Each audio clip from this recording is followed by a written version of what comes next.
Dr. John Funk, sworn in for the state 195th to testify. I am professor of pathology and bacteriologist.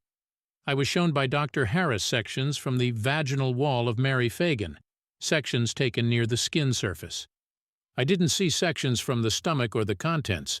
These sections showed that the epithelium wall was torn off at points immediately beneath that covering in the tissues below, and there was infiltrated pressure of blood. They were, you might say, engorged, and the white blood cells in those blood vessels were more numerous than you will find in a normal blood vessel.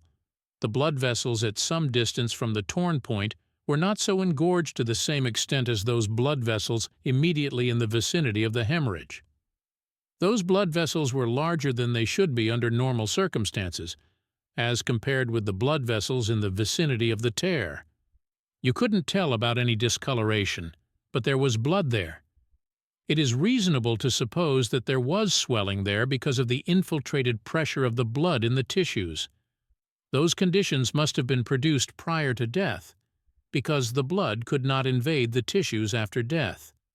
If a young lady between 13 and 14 years old eats at 11:30 a.m. a normal meal of bread and cabbage on a Saturday, and at 3 a.m. Sunday morning she is found with a cord around her neck, the skin indented, the nails and flesh cyanotic, the tongue out and swollen, blue nails, everything indicating that she had been strangled to death, that rigor mortis had set in, and according to the best authorities had probably progressed from 16 to 20 hours, and she was laying face down when found, and gravity had forced the blood into that part of the body next to the ground, that it had discolored her features, that immediately thereafter, between 10 and 2 o'clock, she was embalmed with a fluid containing usual amount of formaldehyde, this being injected into the veins in the large cavities.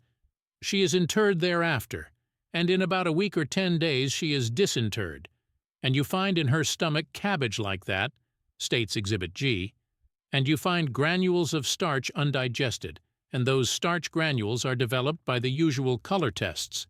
And you also find in that stomach 32 degrees of combined hydrochloric acid, the pylorus closed and the duodenum, and 6 feet of the small intestines empty, no free hydrochloric acid being present at all, nor dextrin or erythrodextrin being found in any degree, and the uterus was somewhat enlarged, and the walls of the vagina show dilation and swelling.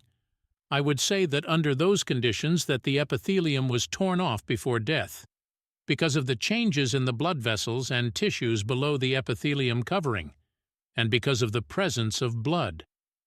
I would not express an opinion as to how long cabbage had been in the stomach, from the appearance of the cabbage itself, taking into consideration the combined hydrochloric acid of 32 degrees, the emptiness of the small intestine, the presence of starch granules, and the absence of free hydrochloric acid.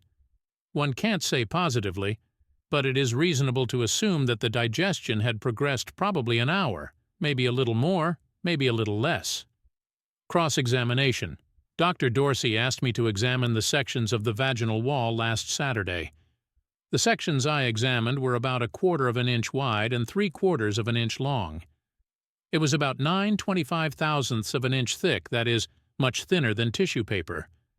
I examined 30 or 40 little strips. That was after this trial began. I was not present at the autopsy. As soon as a tissue receives an injury, it reacts in a very short time. The reaction shows up in the changes of the blood vessels. You can tell by the appearance of the blood vessels whether the injury was before death or not, and you can give an approximate idea as to the length of time before death. I do not know from what body the sections were taken. I know that it was from a human vagina. The state closes.